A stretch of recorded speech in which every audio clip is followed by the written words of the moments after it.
Ang pinaka-vulnerable o high risk sa gitna ng COVID-19 surge sa Pampanga ay ang mga senior citizen. Ito ang ibinibigay na impormasyon ng mga doktor na kasama sa Advisory Council ng Pampanga Provincial Health Office. Kaya ang hakbang ni Governor Dennis Delta Pineda, magkaroon ng access ang mga barangay health workers sa mga gadget na magagamit para mabantayan ang mga pasyente, gaya ng pulse oximeters at thermometer. You can see thermometer at pulse oximeter. Ito po ang mga i-distribute ko to barangay level.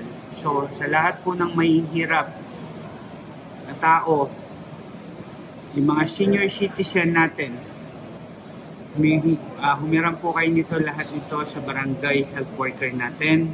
By tomorrow, i-distribute na po to. Para saan po to? Sa mga may edad ho natin na matatanda or senior citizen na may lagnat, sila. Nasa 5,333 na oximeters ang ipinamahagi na sa higit 500 barangay sa Pampanga.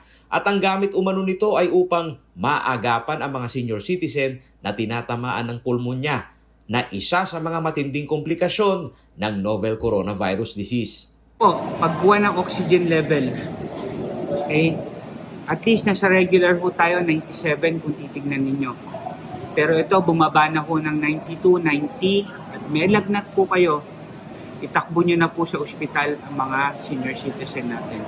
Ayon kay Dr. Edwin Pasumbal, Chief ng Infectious Disease at kasama sa Health Advisory Council ng Provincial Health Office, ang prevention sa posibleng kahantungan na critical stage ng isang COVID-19 patient ang layunin ng programang ito.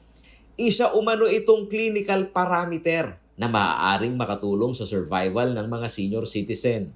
So gaano kahalaga ito, Doc, sa inyo na andyan sa medicine? It's used to monitor the severity of the COVID pneumonia should they have developed pneumonia. It's a clinical parameter. Mild, moderate, and severe case ang classification ng mga tinatamaan ng COVID-19 ayon kay Dr. Pasumbal.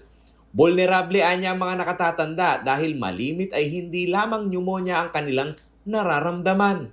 Kaya kung accessible sa clinical parameter, gaya ng oximeter at thermometer ang kada komunidad, inaasahan nilang hindi aabot sa critical stage ang mga nakatatanda. Binabantayan natin mabuti kasi ang mga elderly, senior citizen, hindi na mga elderly, pero yung mga may karagdagang karamdaman o yung tinatawag na comorbid condition. Kasi sila yung prone na magkaroon ng severe COVID infection. Because of the weakened immune system, kaya prone sila sa komplikasyon ng COVID. Bilang espesyalistang doktor, maling pananaw naman umano na sukatan sa survival ang edad. Hindi rin dapat imenos ng ilan na como 85% ng mga tinatamaan ng COVID-19 ay may mild symptoms ay magpapabaya na. Kailangan pa rin umanong maging maingat at mapagbantay sa sarili kung nakasusunod sa minimum health security protocol. That will depend on the severity of the illness. Remember that 85%, of COVID cases are only mild cases. And ang mortality natin is mababa pa rin, It's around, the death rate is only around 2% or less. So you should... Paulo G. Santos, CLTV News.